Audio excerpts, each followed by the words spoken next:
I'll be honest, when someone talks about a film as an experiment, I usually expect it to be slow and boring. Well, Warfare is an experiment, but it's also a tense, exciting, and horrifying experience of a war film. And if you've got 2 minutes, I'd love to tell you about it. Foxtrot Alpha, films are better than people.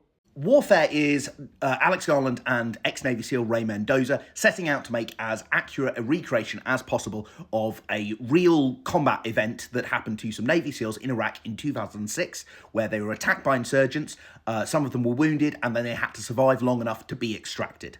The combat in it is very intense and visceral, but I actually found the opening of the film really interesting because it has no combat in it. It is a dialogueless sequence where the platoon are watching and enjoying a noughties dance video.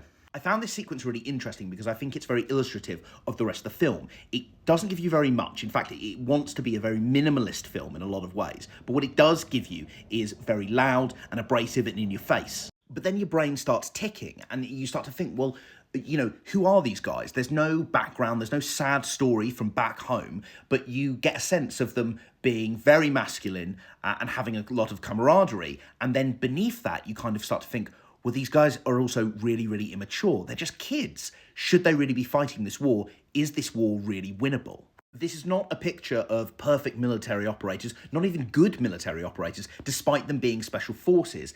We never see them hit a target. They fuck up constantly, fuck themselves up, fuck each other up. The whole thing is one giant clusterfuck. Is it a million miles away from something you might have seen in The Hurt Locker? Maybe not, but its lack of context is what sets it apart.